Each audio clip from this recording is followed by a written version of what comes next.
The palace was burning.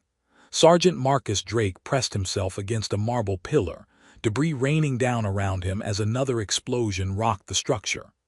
Through the smoke, he could hear screams, weapons fire, the distinctive whine of Velen energy blasters mixed with the sharper crack of human pulse rifles.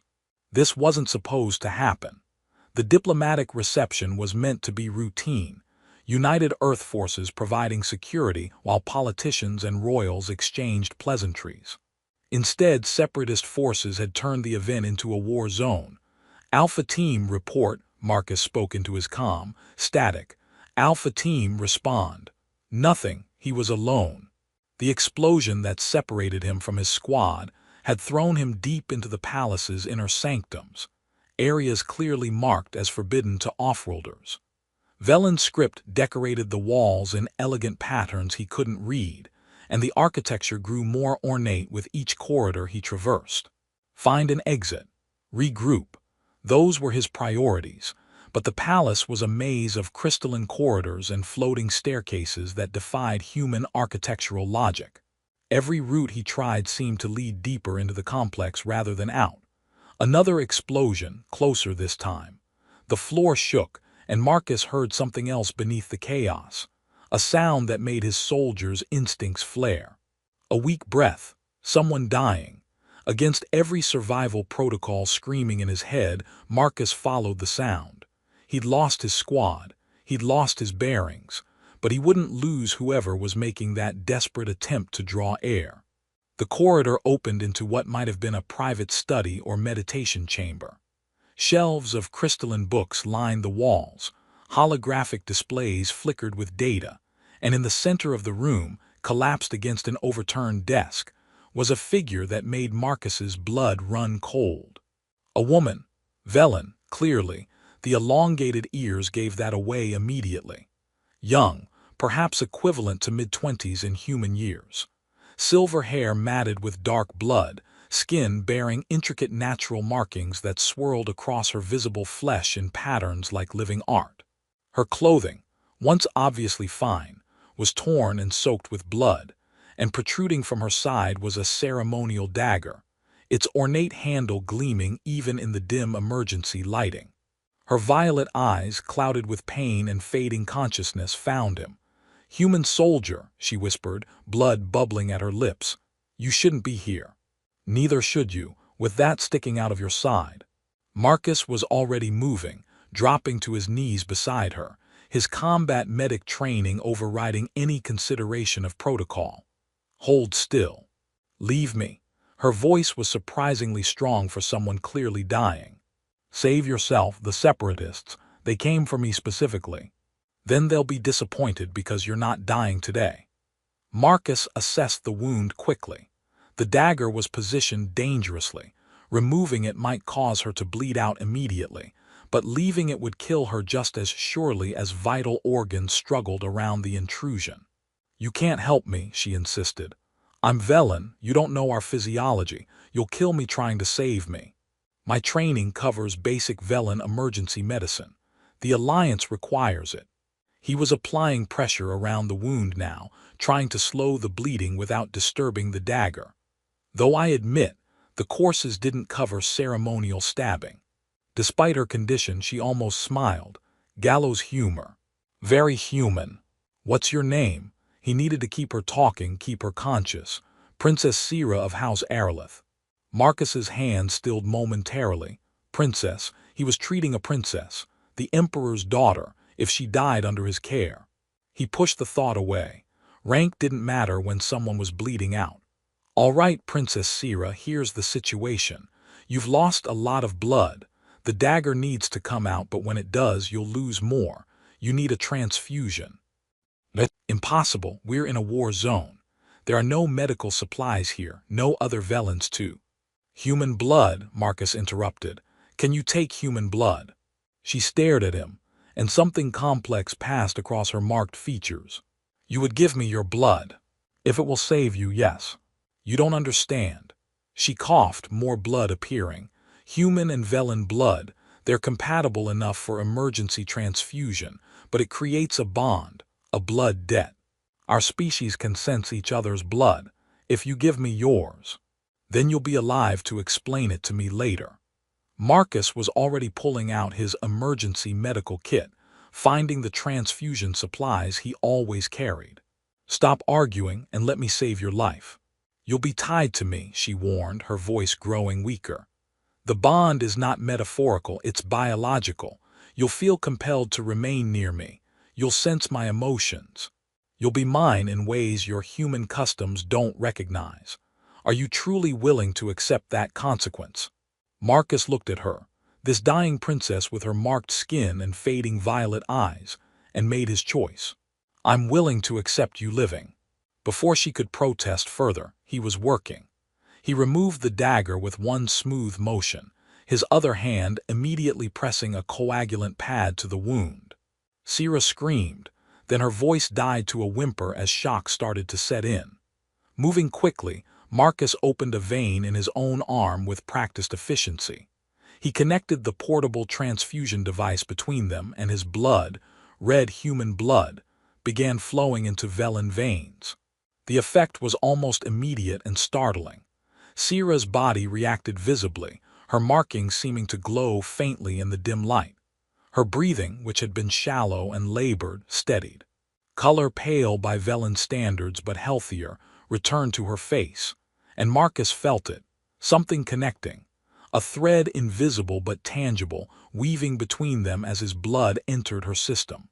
He could feel her presence suddenly, not just visually but viscerally. Her pain registered in his chest. Her fear echoed in his mind. Her life force, weak but persistent, pulsed in time with his own heartbeat. "The bond forms," Sierra whispered, her eyes now clear and fixed on him with something between gratitude and despair. "You brave, foolish human, you've bound yourself to me. As long as you're alive to appreciate my foolishness." Marcus monitored the transfusion, ensuring enough blood flowed to stabilize her without draining himself dangerously. "How do you feel?" "Like I have human blood in my Velen body, which I do." She touched her side where the wound was already beginning to close. Velen healing was remarkable when supported properly. "The pain is manageable. Marcus, your name is Marcus, yes. I heard you speaking into your communication device." "Sergeant Marcus Drake, United Earth Forces." "Sergeant Marcus Drake." She repeated it slowly, testing each word. "You have saved my life and bound yourself to me. Do you understand what you've done?" "Not entirely. But I understand you're alive. We can figure out the rest later." "Later?" She almost laughed, the sound weak but genuine. "Yes, later, if we survive the current crisis." As if summoned by her words, sounds of combat grew closer. Shouts in Velen, running footsteps, weapons charging. "Can you stand?" Marcus asked, disconnecting the transfusion device and bandaging his own arm quickly. "With assistance." She reached for him, and when their hands clasped, Marcus felt the bond pulse between them. Recognition, connection, something fundamental being established. He helped her rise, and she leaned heavily against him. The bond hummed with their proximity, satisfied somehow by their closeness.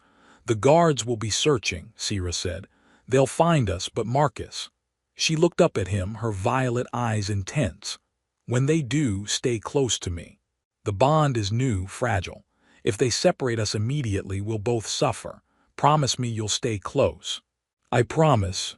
It was perhaps the most significant promise he'd ever made, though he didn't fully understand it yet. The guards found them minutes later, a princess covered in blood but alive, supported by a human soldier whose arm bore the evidence of transfusion. Their shock was palpable. "Princess Sierra, you're injured." "I was injured, I'm healing now. This soldier saved my life." Her voice carried royal authority despite her weakness. "He is under my protection. No one touches him." The guards exchanged uncertain glances, but they obeyed. Princess Sierra was carried toward the medical wing on a hover stretcher, and Marcus was escorted alongside her. Because every time they tried to move him further away, both he and Sierra showed visible distress. The bond demanded proximity. Marcus was beginning to understand just how much his act of compassion had cost him, and how much it had bound him to this alien princess whose blood now carried his own. The medical wing of the palace was a marvel of Velen technology, crystalline structures that pulsed with healing frequencies, beds that molded to the patient's physiology, and air that seemed to carry restorative properties. Marcus stood in the corner of Sira's recovery chamber, feeling distinctly out of place among the elegants. He'd been examined by Velen physicians, who seemed more interested in studying him than treating him. His blood loss was moderate but manageable. What fascinated them was the bond. They could apparently detect it, see the way his and Sira's biological signatures had intertwined. Remarkable, one physician had muttered, scanning him with a device that hummed. The bond has integrated completely. Your blood in her system has created permanent markers. She will always carry part of you now. And the bond itself? Marcus had asked, what exactly does it mean?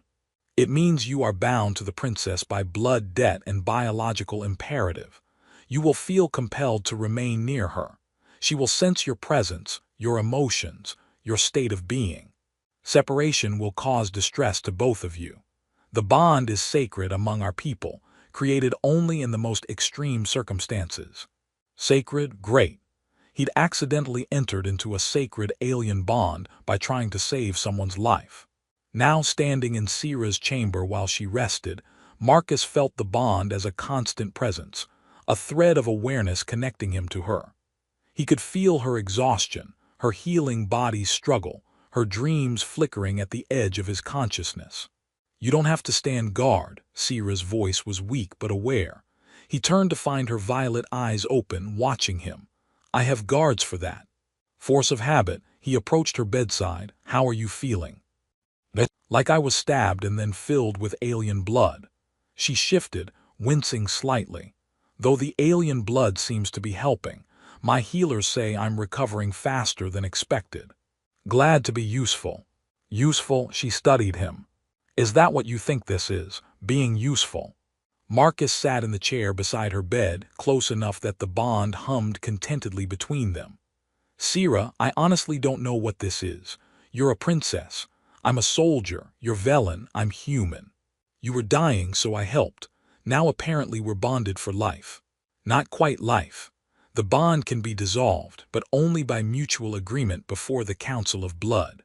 It's a complex ritual that acknowledges the debt has been paid through separation. She paused, but such dissolutions are rare. The bond itself creates resistance to separation. So I've noticed, every time someone tries to move me away from you, I feel like my chest is being squeezed. The bond demanding proximity. It will calm somewhat as it stabilizes, but it will always require us to remain relatively close. She looked away. I'm sorry, Marcus. You saved my life and in return I've trapped you. You didn't trap me. I chose to give you my blood. Without understanding the consequences. Would understanding have changed my choice? Marcus leaned forward. You were dying, Sira. A person was dying in front of me. Was I supposed to let that happen because of possible cultural complications? Most would have. I'm not most.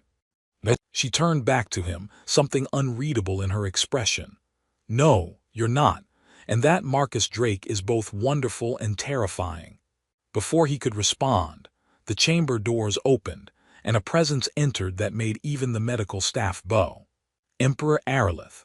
Marcus scrambled to his feet, attempting some form of proper military salute, while also trying to remember Velen protocols for addressing royalty. The Emperor was imposing, tall even for a Velen, his features perfectly symmetrical, his bearing radiating authority. His violet eyes, identical to his daughter's, swept over Marcus with an intensity that made the soldier want to stand straighter. Father, Sira's voice was respectful but tired. Daughter. The Emperor moved to her bedside, his expression softening momentarily. You live. When we heard of the attack, when your guards reported you'd been targeted specifically. I live because of Sergeant Drake. Sira gestured to Marcus. He found me dying and saved my life. The Emperor's gaze returned to Marcus, this time more considering than assessing. So I've been informed. You gave her your blood. You created the sacred bond. I created what I thought was a medical necessity, Your Majesty. Marcus stood firm despite his unease. I wasn't aware of the cultural implications until after the fact. And yet you created them nonetheless.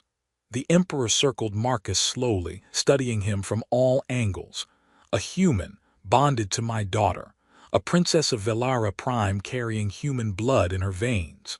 Do you understand the political ramifications? I'm beginning to, sir. The separatists who attacked specifically targeted my daughter. They called her weak.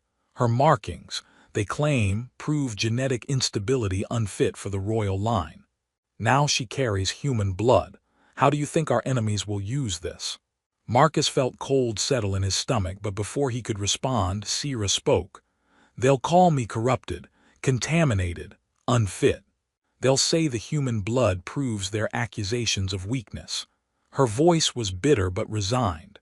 I know, Father. I've already calculated the political damage.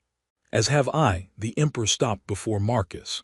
Tell me, Sergeant Drake, why did you save her, truly? Marcus met the Emperor's gaze directly. Because she was dying, Your Majesty. Because I had the means to help.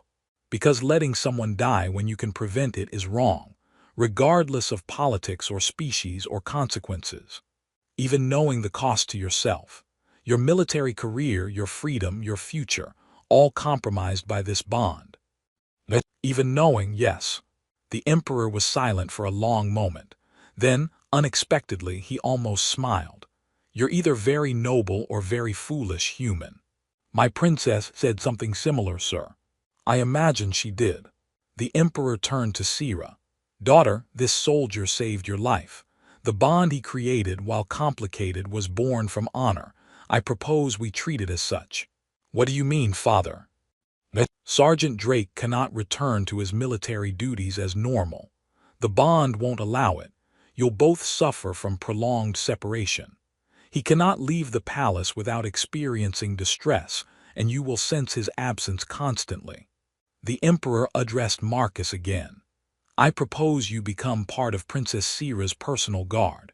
Your official role will be her protector, a position that honors both the bond and your military service. Your commanding officers will be informed that you've been reassigned to diplomatic duties. Marcus processed this. You want me to stay permanently? I want to make the best of an unprecedented situation. You saved my daughter. She is bonded to you. You cannot leave without causing pain to both of you. Therefore, you will stay, but with purpose and honor rather than as a prisoner of circumstance. And the political complications, Marcus asked. We will face them together. Perhaps having a human as her bondmate will show our enemies that the princess is not weak but adaptable, that she can forge bonds across species lines, that her supposed defects bring unexpected strengths. The Emperor's expression was calculating now, a monarch seeing opportunity in chaos. What say you, Sergeant Drake? Will you accept this position? Marcus looked at Sira, who was watching him with an expression he couldn't quite read.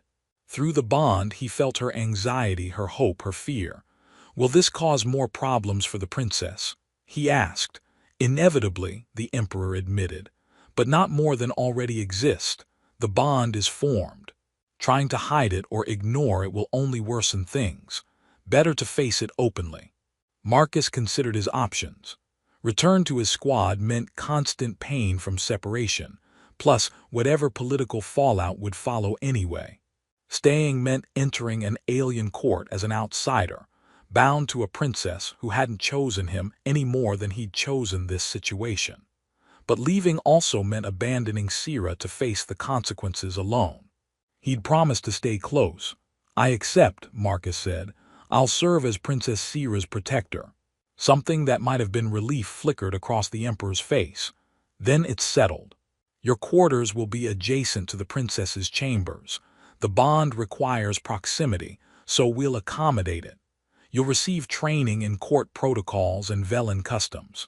You'll protect my daughter not just physically but politically. Can you do this? I can learn, Your Majesty. Good, because you'll need to learn quickly. The Emperor placed a hand on Marcus's shoulder, a surprisingly human gesture. "Welcome to the Velen Royal Court, Sergeant Drake. May the stars guide you, because you'll need all the guidance you can get." After the Emperor left, Marcus sank back into his chair. "That was," he started, "overwhelming, terrifying, life-altering. Sira supplied all of the above. But welcome to my world." She reached out and he took her marked hand without thinking. The bond purred between them, satisfied by the contact. "We're in this together now, Marcus. Partners, whether we chose it or not." "But partners," he repeated. "I've had worse assignments." "Have you truly?" "No, but I'm trying to be optimistic." She laughed, a weak sound but genuine, and Marcus found himself smiling despite everything. He was bound to an alien princess, trapped in a political nightmare, separated from everything he'd known. But at least he wasn't alone in it, and for now, that would have to be enough. The bond's demands made themselves known in ways neither Marcus nor Sira had fully anticipated. The first time Marcus tried to attend a standard briefing 3 corridors away from Sira's chambers, he'd managed 10 minutes before the anxiety became unbearable. His heart raced. "I couldn't focus," she'd said, her marked hands ringing. "I could feel your distance, your discomfort. It was like part of me was missing." Same, the bond really doesn't like separation. They'd had to adjust. Marcus attended his necessary meetings via remote communication from rooms adjacent to Sira's location. She arranged her schedule so he could be nearby during her duties. They became each other's shadows, not quite by choice but by biological imperative. The court noticed. How could they not? "The princess and her human pet," Marcus overheard one courtier whisper as he followed Sira through the palace halls. "More like her keeper," another responded. "She can't go anywhere without him, so much for royal independence." Marcus felt Sira stiffen slightly. She'd heard too. But she kept walking, her bearing perfect, refusing to acknowledge the insults. "They're cruel," Marcus said quietly once they were alone in her study. "They're afraid," Sira corrected, settling into her chair with a sigh. "Change frightens them. A human in the palace, bonded to a princess. It threatens everything they understand about our social order." "That doesn't excuse it."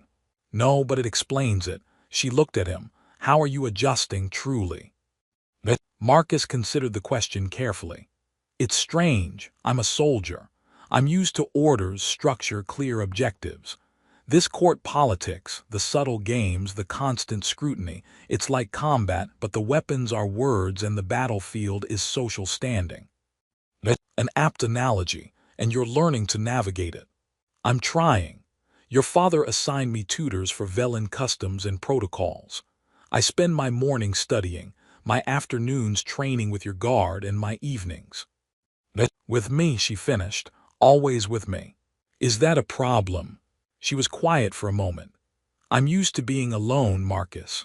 As the marked princess, the supposedly defective one, I've always stood apart. Having someone constantly present is an adjustment. I can try to give you more space. We could test the bond's limits, find the maximum comfortable distance." "No." Her response was quick, then she seemed surprised by her own vehemence. "I mean, that's not necessary. The bond is new. Testing it might cause more problems than it solves." Marcus studied her. Through the bond, he felt something she wasn't saying. A complexity of emotions that included not just acceptance of his presence, but something warmer. A comfort in having him near that surprised even her. "I don't mind being here," he said carefully. "With you, if that helps." Her ears tilted forward slightly. "It does, more than I expected it to." They settled into a routine over the following weeks.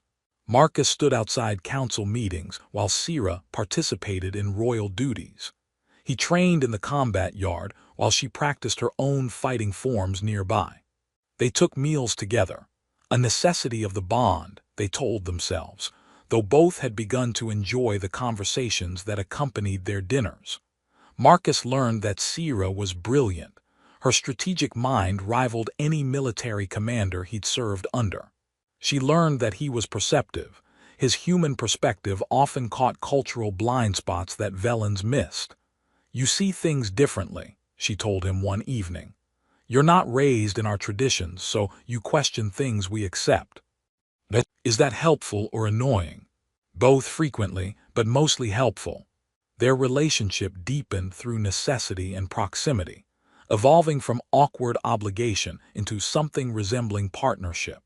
Marcus learned to read her ear movements, forward tilts for pleasure or interest, back for worry or anger, complex combinations for nuanced emotions. She learned to interpret his human expressions, the jaw tightening when frustrated, the neck rubbing when nervous, the specific smile that meant genuine amusement versus polite acknowledgement.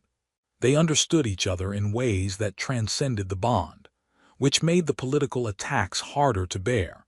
Lord Varys launched his campaign gradually but persistently. Comments in council meetings about foreign influences in the royal family, pointed questions about whether a princess with corrupted blood could truly represent Velen interests, subtle implications that Syrah's judgment was compromised by her bond to a human. Marcus attended these meetings, standing guard outside the chamber doors, feeling Syrah's frustration through their connection. She maintained perfect composure publicly, but in private the strain showed. "He's trying to undermine me," she said one night, pacing her chambers while Marcus sat in his now customary chair. "Every day, another insinuation, another question of my fitness, another reminder that I carry human blood. Can't your father stop him? Father must remain neutral in court politics. If he openly supports me against Lord Varys, it looks like favoritism. My enemies would claim he protects me because of the bond, not because I deserve my position. That's ridiculous. That's politics." She stopped pacing, facing him. "Marcus, I need to ask you something." "Anything. Do you regret it? The bond. If you'd known what it would mean, would you still have saved me?" The question had weight. Marcus felt the seriousness of it through their connection. "Yes," he said without hesitation. "I would save you again, every time. Even knowing it would trap you here, that you'd be subject to court scrutiny and political games, that your life would never be your own again. My life isn't trapped, it's different, there's a distinction." He stood, moving closer to her. "Syrah, I'm a soldier. I followed orders, completed missions, served purposes determined by others. Here, I have a purpose I chose. Protecting you, supporting you, this has meaning beyond military objectives. I'm just another assignment." "No," his voice softened. "You're not an assignment at all, you're my partner, my friend, maybe." He hesitated. Maybe what? Through the bond, Marcus felt her attention sharpen, her emotions swirling with hope and fear and something deeper. "Maybe someone I'm glad to be bound to," he finished. "Whatever else this bond has meant, it brought me to someone remarkable. Your markings aren't defects, they're beautiful. Your position isn't weakness, it's opportunity to change perspectives. Your blood carrying mine isn't corruption, it's connection." Syrah stared at him, her violet eyes bright. "You see things no one else does. Or I see things everyone else refuses to." "Marcus." She stepped closer and the bond between them pulsed. "What you just said was true, every word. In Velen custom, when a bondmate speaks with such sincerity about their partner's worth, it signifies deep honoring. It's sacred." "I meant every word is sacred then." She reached up, her marked hand touching his face gently. The contact sent the bond singing between them, and Marcus felt her emotions clearly: gratitude, wonder, and something warm that felt remarkably like affection. "You strange, wonderful human," she whispered. "You've given me more than blood. You've given me someone who sees me, truly sees me. You're worth seeing, Syrah." When she leaned forward and pressed her forehead to his, a gesture he'd learned was profoundly intimate among Velens, Marcus felt the rightness of it. Their bond wasn't just biological imperative anymore, it was choice. "Partners," she said softly. "Partners," he agreed. The moment was interrupted by a chiming at her door, an emergency summons, court business that couldn't wait. But as they separated to attend to duties, Marcus knew something had fundamentally shifted. They'd gone from being bound by blood to being connected by choice, and that made all the difference in what was to come. Lord Vara's formal challenge came a month after their moment in Sira's chambers. Standing before the full court, he petitioned the emperor to invalidate Sira's position as princess, citing her blood contamination as evidence of unfitness. Marcus stood in his customary place, Sira's right hand, the traditional position of a bondmate protector, and felt her contained fury through their bond. She was magnificent in her restraint, her marked face composed despite the insults being leveled against her. The emperor listened impassively to Vara's arguments, his expression revealing nothing. But Marcus noticed the tightening around his eyes, the slight tension in his jaw. The monarch was angry, even if he couldn't show it. "I propose a solution," Lord Varas concluded smoothly. "Let the princess prove her fitness through the ancient rite. Let her stand before the court of blood and demonstrate that she remains truly Velen despite her modifications. And let her bondmate prove himself worthy of such a position." Murmurs rippled through the court. Marcus didn't need to understand all Velen customs to know this was significant. Through the bond, he felt Sira's alarm. The emperor spoke carefully. "You invoke the ancient rite, Lord Varas. This is not done lightly. Nothing about this situation is light, Your Majesty. A princess with human blood requires extraordinary measures." After a long pause, the emperor nodded. "The ancient rite will be observed.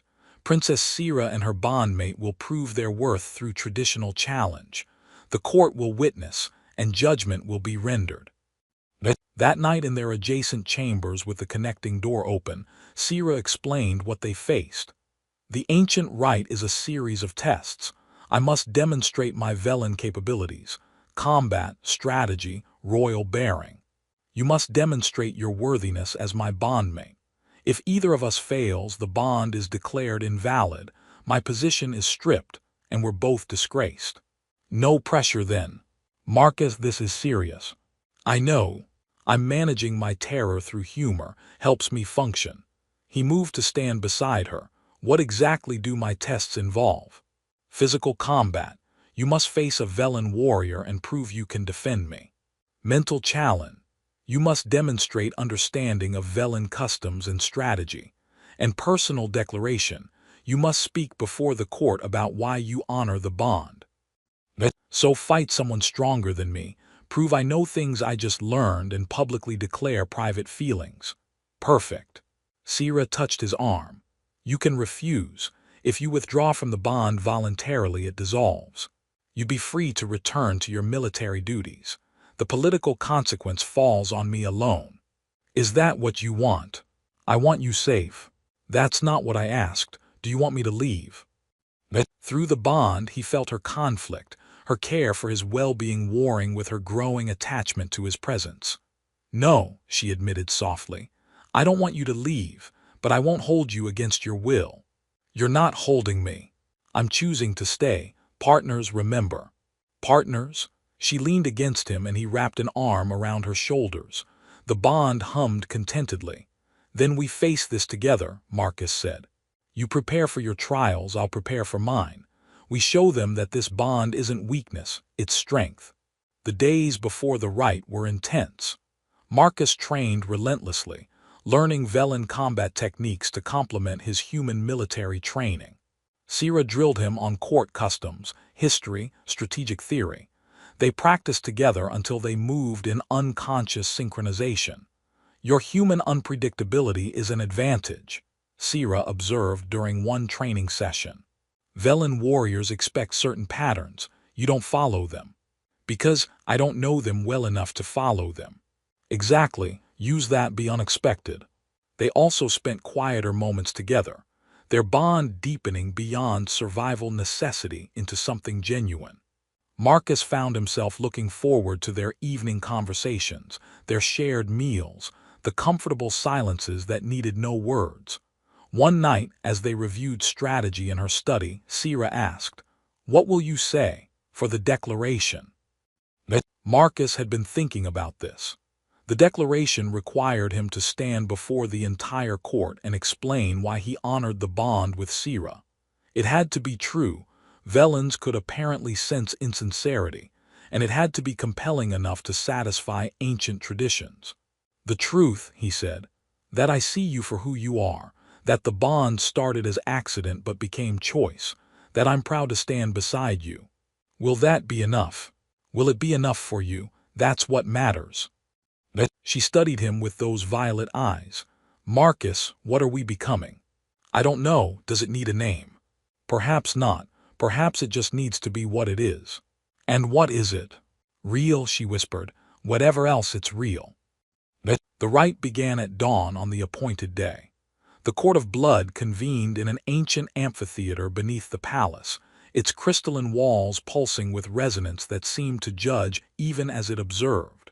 Sira's trials came first. She moved through combat challenges with deadly grace, her marked body striking patterns that proved her Velen warrior heritage. She answered strategy puzzles that would have confounded military commanders. She stood before inquisitors and defended her fitness with fierce eloquence. Marcus watched, proud and anxious in equal measure. Through the bond, he felt her determination, her focus, her occasional flicker of fear quickly suppressed. She was magnificent. When his turn came, Marcus faced his combat challenge against a Velen warrior named Varin, skilled, focused, deadly. The crowd expected him to fall quickly. He didn't. Using everything Sira had taught him combined with human military training, Marcus fought with unpredictable desperation. He took hits that would have felled lesser men but kept rising. He used techniques that confused Velen expectations. He fought not with superior skill but with superior determination. When he finally forced Varin to yield, through tenacity rather than power, the amphitheater fell silent with shock. The mental challenge followed. Questions about Velen customs, about strategy, about his understanding of the bond. Marcus answered honestly, sometimes imperfectly but always sincerely. His human perspective provided answers that were different from expected but not incorrect. Finally, the declaration. Marcus stood before the court of blood, Sira nearby, her marked face showing hope and fear. The entire court watched. Lord Varas with barely concealed hostility, the Emperor with neutral anticipation, hundreds of Velens waiting to judge. Marcus took a breath and spoke from his heart. When I gave Princess Sira my blood, I thought I was simply saving a life. I didn't know about bonds or debts or cultural implications. I saw someone dying and I had the means to help. Everything else seemed secondary. But the bond that formed taught me something profound. It taught me that connection transcends species. That honor isn't limited by origin. That true partnership emerges not from perfect circumstances, but from chosen responses to imperfect ones. Princess Sira is called weak for her markings. I call her strong for her perseverance despite them. She's called corrupted for carrying my blood. I call her connected, proof that our species can literally share life force. She's called unfit for her bond with me. I call her courageous for honoring that bond despite its complications. I don't deserve to be her bondmate because I'm worthy by Velen standards. I haven't earned it through lineage or tradition. I've earned it through choice. My choice to save her, my choice to honor the bond, my choice to stand beside her against challenges I couldn't have imagined. And she's honored that choice by teaching me, trusting me, sharing her world with me. This bond isn't weakness. It's strength in different form. It's proof that two species, two worlds, two people who never should have connected can create something meaningful together. If that the Emperor rose, the trials are complete. The ancient rite has been satisfied. Princess Sira has proven her Velen heritage. Sergeant Drake has proven his worthiness as her bondmate. I declare this bond valid, sacred, and recognized by the court of blood. Relief crashed through the bond between Marcus and Sira. She moved to stand beside him, her marked hand finding his. You said love, she whispered. I meant it. So did I mean it too, in case that wasn't clear. It wasn't, care to clarify. Her violet eyes shone. I love you, Marcus Drake. My human bondmate, my partner, my unexpected gift. I love you, Sira Aralith. My Velen princess, my bound one, my chosen person. Before the entire court, before their enemies and allies alike, they sealed their declaration with a kiss that sent the bond singing between them. Not just bound anymore. Chosen. Loved, partners in every sense that mattered. The political fallout would come. Lord Varas wouldn't accept defeat gracefully. Challenges would arise, enemies would scheme, complications would multiply. But they'd face them together.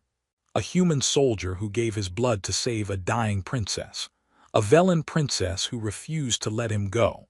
And the love that grew between them strong enough to bridge worlds.